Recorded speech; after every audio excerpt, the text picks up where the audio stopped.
que es de la Universidad de Las Palmas de Gran Canaria, quien nos trae la comunicación, la discusión etimológico-literaria en torno a los teónimos, de Platón a Juan Pérez Remulla. Hola, buenas tardes. ¿Se me escucha? Adelante, sí, muy bien. Estoy intentando compartir el PowerPoint. A ver, un momento. Sí, es habilitado. Sí, a ver si lo... No me permite compartirlo.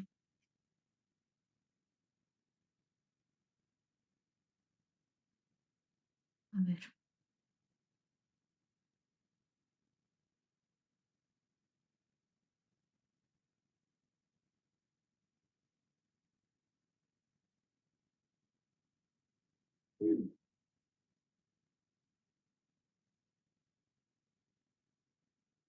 Tiene dos pantallas que es posible que no se esté seleccionando en la que se Es va a que poner. me sale compartir, pero no me permite compartir PowerPoint, solo me permite compartir archivos de Word, no sé por qué. A ver, voy a intentarlo. El PowerPoint. Ahora lo veo. Vale, ahora sí. Vale, perfecto. Bueno, pues buenas tardes desde Canarias y buenos días a todos los que están allí presentes al otro lado del Atlántico. Muchas gracias igualmente al Comité Científico por haberme permitido participar en esta mesa.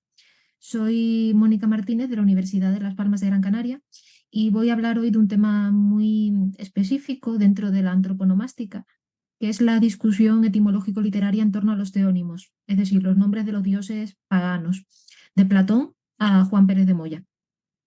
Partiendo de la lectura de las fuentes clásicas y de la abundante bibliografía secundaria que se ha generado en torno a ellas, particularmente a los autores grecolatinos, Robinson, Levin, Sedley, hay numerosos artículos sobre el tema. Nos referiremos en primer lugar a las visiones contrastadas sobre la naturaleza de los teónimos en Platón y en Aristóteles. A continuación, rastrearemos cómo la posición etimologizante, sobre todo a partir de la visión platónica sobre los teónimos, estableció una corriente que conocería desarrollo en discusiones teológicas posteriores, incluyendo la obra de las imágenes de los dioses del filósofo neoplatónico Porfirio del siglo IV después de Cristo y el tratado mitológico Filosofía Secreta de 1585 del erudito español Juan Pérez de Moya. Platón aborda los teónimos o nombres de los dioses del panteón grecolatino en varias de sus obras, pero especialmente en el diálogo Cratilo. En este diálogo, Sócrates conversa con dos interlocutores, Hermógenes, que sostiene que los nombres son convenciones arbitrarias, sería un predecesor del concepto moderno del signo lingüístico, y Cratilo, que defiende la postura opuesta, argumentando que los nombres tienen una relación natural y divina con las cosas que representan. Platón utiliza esta discusión para presentar sus propias ideas sobre el lenguaje y la relación entre los nombres y las realidades a las que se refieren. En la visión de Platón, los nombres de los dioses no son meras convenciones establecidas por el ser humano, sino que tienen estos nombres una conexión especial con la naturaleza divina del dios nombrado. Sugiere que los nombres de los dioses derivan de lexemas griegos que expresan cualidades o atributos relacionados con la divinidad o con las características de los dioses en cuestión. Para confirmar ese postulado, pasa revista a los nombres de los dioses más importantes del panteón y propone etimologías construidas sobre raíces griegas alusivas a los atributos y cualidades de cada dios en el pasaje 391b, 396d. Reflexionemos brevemente sobre las tesis planteadas en esta obra. El Cratilo se centra sobre todo en la idea de que los nombres están correctamente puestos o asignados si el análisis etimológico desvela la naturaleza de sus referentes. Es obvio, sin embargo, que la parte del diálogo donde se desarrollan los análisis etimológicos no ha tomado la evidencia como exclusivo punto de partida. Por el contrario, como apunta Levin, siempre que Sócrates se dispone a detallar la etimología de los nombres propios, se basa ante todo en la tradición literaria, particularmente los autores Homero, Hesíodo, Píndaro, Esquilo, Sófocles, Eurípides y Heródoto. Los escritores clásicos frecuentemente se referían al contenido descriptivo de los nombres mediante la figura retórica de la etimología, convertida muchas veces en eponimia o sobredenominación, es decir, en una motivación lingüística indirecta que procuraba una especie de adecuación entre el nombre y la cosa. Esta búsqueda de motivación a posteriori se explicaría por la creencia de que existía un poder mágico que identificaba a la cosa con el nombre, idea propia de todas las culturas primitivas, y reflejada en el adagio in nomine numina o bien nomen omen. La posición de Cratilo, que confía ciegamente en que los nombres de las cosas son objeto de creación divina y el lenguaje, un regalo que los dioses hacen a los hombres para averiguar la verdad de las cosas, cuadra con las ideas pitagóricas en cuya filosofía la actividad etimológica está dotada de una cierta trascendencia mística. Aristóteles, por su parte, es partidario de una concepción convencionalista, podríamos decir, de la arbitrariedad del signo lingüístico. En varias de sus obras plantea esta idea.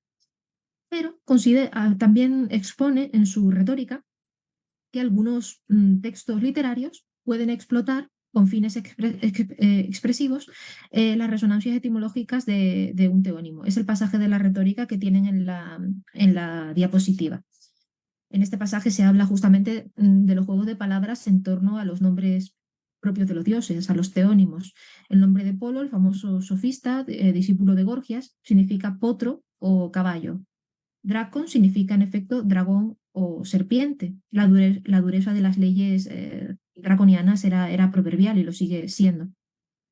El nombre de la diosa Afrodita, responsable en último extremo de la tragedia de Troya, la guerra de Troya, y de la desventura de Hécuba, comienza igual que Afrosine, insensatez.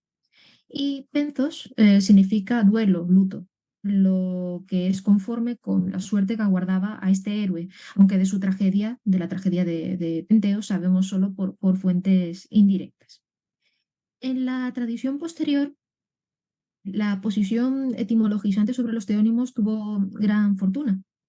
Aunque hemos de aclarar que lo que llamamos etimologías no son estrictamente hablando, al menos en su mayor parte, sino eponimias. Se trata de manipulaciones léxicas de carácter interpretativo. En particular, la corriente de Platón conoció desarrollo en discusiones teológicas posteriores, como en la ya mencionada de las imágenes de los dioses de Porfirio, que pretendía encontrar en la etimología la sabiduría antigua, arrojar luz para su comprensión filosófica en una época en que la religión pagana moría por asfixia y el cristianismo se convertía en la religión oficial del imperio. Y por otra parte, en la filosofía secreta de Pérez de Moya, obra paradigmática del Renacimiento, del trabajo mitográfico en el Renacimiento español. En lo que sigue efectuaremos una lectura atenta del Cratilo de Platón, atendiendo a las etimologías que propone para los nombres para algunos de los nombres de los dioses. Cita muchos: Zeus, Hestia, Rea, Crono, Poseidón, Hades, Plutón, Deméter, Hera, Perséfone, Apolo, las musas, Leto, Artemis, Dioniso, Afrodita, Palas Atenea, Hefesto, Ares, Hermes y Pan. Nosotros nos centraremos solamente en algunos y las pondremos en paralelo cuando proceda con las de Porfirio y Pérez de Moya. Platón empieza hablando de los nombres propios de héroes y dioses que revelan su naturaleza o función. Menciona a Héctor, Orestes, Agamenón, Atreo, Tántalo, Zeus, Urano. De todos ellos nos interesa, para empezar, el caso de Zeus, del que dice Sócrates. Parece también que su padre, llamado Zeus, tiene maravillosamente puesto el nombre, aunque no sea fácil de comprender. En efecto, el nombre de Zeus es como su definición. Lo dividimos en dos partes, y unos empleamos una y otros otra.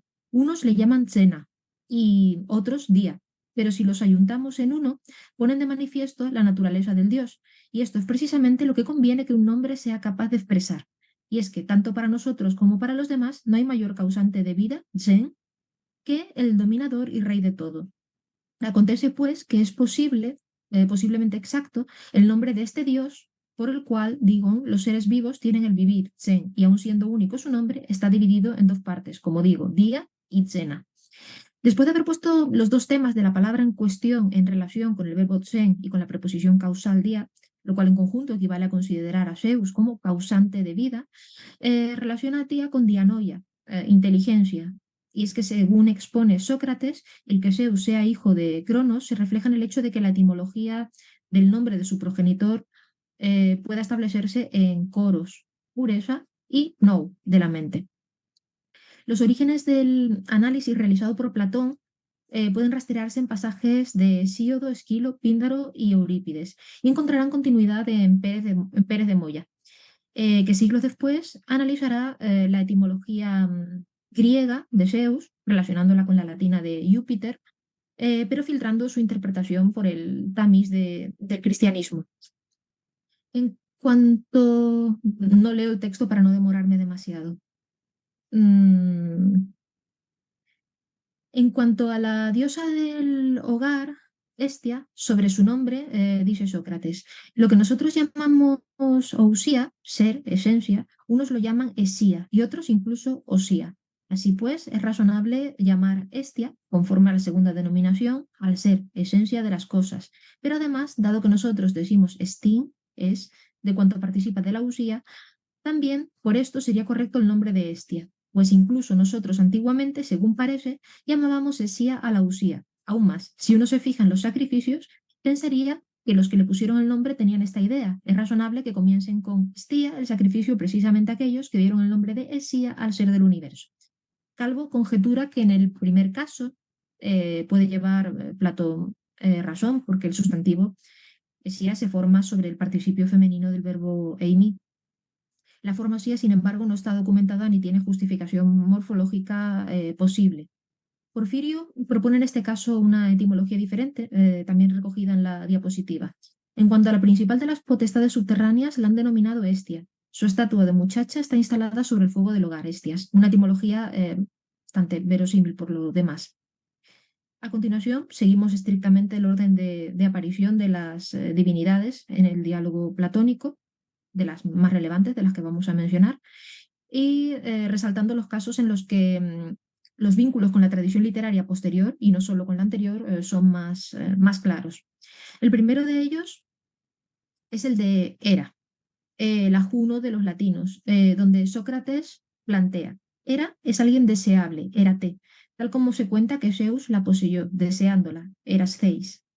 Quizá el legislador, investigando los fenómenos celestes, dio el nombre de Hera al aire, Aer, veladamente, poniendo el inicio del nombre al final. Lo captarías si pronunciaras muchas veces el nombre de Eras. Este pasaje trae reminiscencias de muy diversos textos, entre ellos la Ilíada de Homero y Helena, obra de Eurípides. Nos interesa sobre todo el pasaje de la Ilíada en que se presenta a Hera como un aire que vuela, un pensamiento que no sabe fijarse, un soplo sutil e incluso como un espíritu insatisfecho. Dice Homero, en traducción de López Eire, como cuando salta el pensamiento de un hombre que ha recorrido numerosas tierras y en sus sutiles mientes así piensa, ojalá estuviera acá o acullá, y da vueltas a innúmeros proyectos de manera igualmente impetuosa. Por el aire voló la augusta Hera. Porfirio, por su parte, afirma, se considera a Hera, la compañera de Zeus, dominando Hera la potestad del éter y del aire. Pues el éter es el aire más sutil, pero es en general la potestad del aire la que ha recibido de la palabra aire su nombre, Hera. En realidad, el nombre Hera se relaciona con la raíz indoeuropea seru, proteger, de donde procede también el nombre de Heracles y la palabra eros. Luego, Platón se refiere por boca de Sócrates a aquellos nombres que muchos de sus contemporáneos sentían temor de pronunciar, es decir, los de Perséfone y Apolo. En cuanto a Perséfone, a quien también se llama Ferrépata, Perséfasa y Persefoneia, cabría señalar que el miedo injustificado que a los antiguos les inspiraba su nombre se explica por el hecho de que el segundo elemento del compuesto, foné, sugiere la idea de muerte violenta, fonos. Efectivamente, su nombre equivaldría a algo así como portadora del destino de la muerte. En el caso de Apolo presenta una mayor complejidad la discusión. En el primero de los pasajes donde Platón trata sobre la etimología del nombre del dios de la luz solar, Platón considera que el nombre está excelentemente puesto en lo que toca a la virtud del dios, pues manifiesta de una sola vez sus cuatro múltiples facetas: músico, adivino, médico y arquero. Sin embargo, afirma, quienes no conocen la exactitud de los nombres se atemorizan al escucharlo como si anunciase algo funesto. Esto es porque lo relacionan con apolimi, morir, hacer morir en griego. Que el nombre de Apolo, dios de la luminosidad, de la razón y de la luz del día, haya llegado a asociarse con la muerte, se explica no solo por este hecho. El filólogo Michael Clark señala que, aunque los orígenes del motivo son dudosos, pues salvo en un pasaje homérico concreto, Apolo y Artemisa nunca aparecen como deidades de la muerte, es muy probable que hayan sido asociados con ella a causa de la actividad del tiro con arco practicada por ambos, o que el atributo de uno de los gemelos haya sido transferido al otro. Por otra parte, considera Clark que, ya que el Apolo homérico es el patrón del tiro con arco en todos sus usos, es muy probable que su papel como el que dispara de lejos pueda haber sido suficiente para asociarle con la muerte causada por la rapidez de una flecha. Respecto a la tradición literaria, son numerosos los pasajes en los que se detalla la etimología de Apolo o se alude a ella de manera imprecisa, como el Agamenón de Esquilo, Otototoi, Popoi, Da, Opolón, Opolón. Estas palabras que Casandra dirige a Apolo, su destructor, en estas palabras el doble vocativo resulta sobrecogedor. Hallamos un juego de palabras que difícilmente es traducible a otras lenguas, pero que apunta igualmente al vínculo con la idea de muerte. Igual sucede al menos en dos pasajes del Oreste de Eurípides, versos 121 y versos 955-956. No vamos a presentarlos aquí.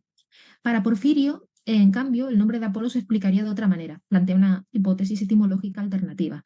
El Sol, sobreentendiendo su gran potestad, ha sido denominado Apolo a causa de la vibración palsis que viene de palo de sus rayos. Aunque Wilamowitz y Guthrie han planteado hipótesis diversas sobre la etimología real de este nombre desde una perspectiva científica, no se ha alcanzado aún un consenso definitivo. Lo que concuerdan los estudiosos, no obstante, es en señalar que ninguna de las propuestas efectuadas por Sócrates es correcta. Enlazando con este caso, cabría decir que tampoco es correcta la solución que se propone en el diálogo platónico al plantear el análisis etimológico de musas. En cuanto a las musas y en general a la música, les dio este nombre, según parece, a partir del verbo desear, mosthai, así como de la investigación y el amor por el saber. En efecto, según señala Calvo, el verbo mosthai se halla probablemente vinculado al latín mos y nada tendría que ver con mousa, que procede de montia. Respecto a Leto, las versiones son diversas. Mientras que Sócrates considera que se le adjudicó tal nombre por la falta de aspereza, por la dulzura y suavidad, leion, de su carácter, ethos, Porfirio, con más poesía, pero con menos precisión, declara lo siguiente. Mientras que el aire iluminado y oscurecido por la luna tiene como símbolo a Leto, es, en efecto, olvido, lezo, dicen, a causa de la ausencia de los sentidos durante el sueño, y porque el olvido de lo divino acompaña a las almas nacidas bajo la luna. Es también por este motivo que Leto es la madre de Apolo y Artemisa, causantes de la iluminación de la noche. Al referirse a Artemisa, Platón, por boca de Sócrates, afirma: Artemis se revela como lo íntegro, atremés, y lo recatado, por causa de su amor a la virginidad, aunque puede que el que le puso nombre la llamó conocedora de virtud, o quizá también en la idea de que odia la arada del varón de la mujer. Ya sea por una de estas razones o por todas ellas, este fue el nombre que impuso a la diosa el que se lo puso. Eh, para mayor claridad podemos relacionar la etimología de este nombre con la que el mismo Sócrates expone líneas después sobre Selene. Aunque esta segunda etimología se engloba ya en el apartado referido a los fenómenos naturales, la diosa Artemisa se halla estrechamente relacionada con Selene, tanto que el mismo Porfirio, al referirse a ambas, trata sus etimologías conjuntamente. Sobreentendiendo que la luna, Selene, viene de la palabra selas, luz, se le ha dado el nombre de Artemisa, que se parece a Aerotemisa, partiendo el aire. Y si Artemisa, aunque sea virgen, gobierna los partos, es porque es la virtud de la luna nueva la que favorece el parto. Pese a que la etimología de Artemisa que aporta este autor difiera un tanto de la propuesta por Sócrates, es obvio que la referida a Selene es bastante semejante. En efecto, sobre esta Platón decía. Sí, vale. Parece un nombre que manifiesta con mayor antigüedad lo que aquel decía recientemente, que la luna toma su luz del sol. En el caso de Afrodita, Platón simplemente afirma, sobre Afrodita no sería digno contradecir a Hesíodo, sino convenir con él, que fue llamada Afrodita por su nacimiento de la espuma. Las menciones a la paraetimologización del nombre Afrodita son proverbiales en los tratados de etimología. Se documentan, de hecho, desde muy antiguo en la tradición literaria, como la Teogonía de Hesíodo, autor que hace derivar el nombre de Afrodita de afro, espuma. Zamboni, de hecho, menciona este ejemplo en el capítulo de su obra dedicado a las etimologías populares, y tras detallar cómo los griegos antiguos vieron en el nombre Afrodité un derivado de afros, espuma del mar, en referencia al mitológico surgir de la diosa del mar, subraya que en realidad el nombre surgió de la adaptación del de una divinidad oriental. Sin embargo, la etimología propuesta por Sócrates tuvo amplísima difusión en todas las esferas de la cultura, hasta tal punto que Kretschmer, todavía a finales del siglo XIX, pretendía hacer derivar el nombre de la diosa de Afrodite, la que camina sobre la espuma. Otra falsa etimología recurrente sobre este nombre es la que se documenta en Eurípides, que lo deriva de afrosines, locura. El dato es relevante porque en el propio diálogo de Platón se introduce una reflexión al respecto. No vamos a leer el pasaje, pero en efecto, si afros significaba espuma del mar, afro, adjetivo tan similar fonéticamente a aquel, se utiliza para designar al ser que ha perdido la razón, por oposición a sofron, sensato. Fronesis sería la sensatez, provista del prefijo privativo alfa, denotaría la falta de sensatez, la locura infundida por la divina Afrodita. Porfirio, en fin, ofrece una etimología igualmente descabellada, bastante cercana a la propuesta por Hesíodo.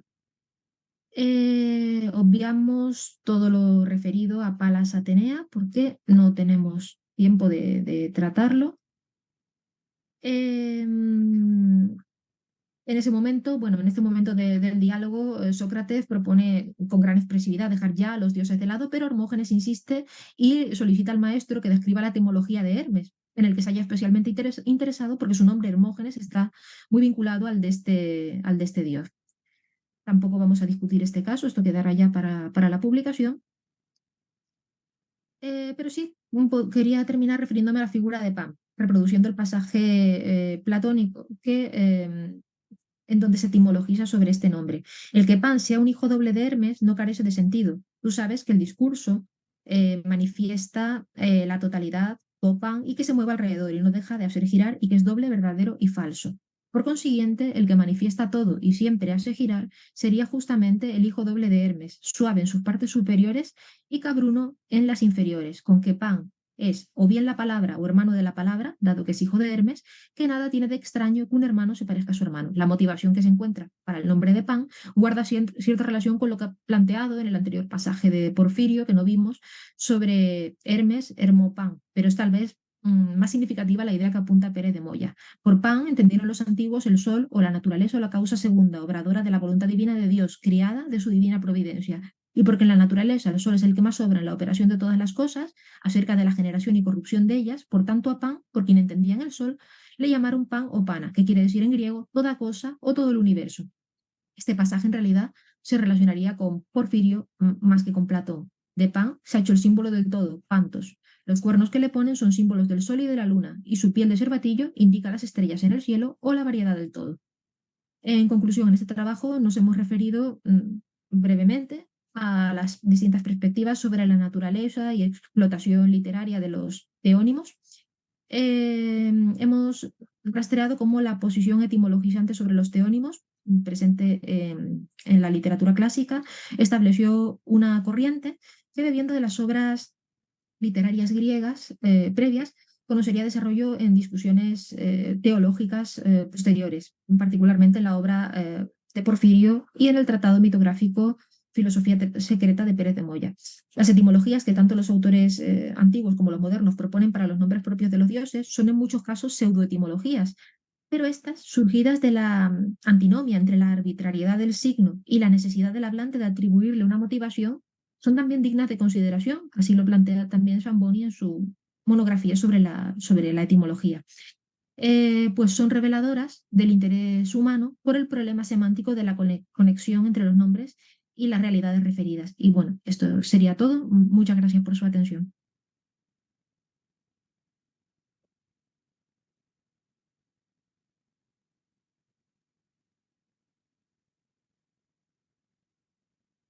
Gracias. Nos queda tiempo todavía para unas dos preguntas.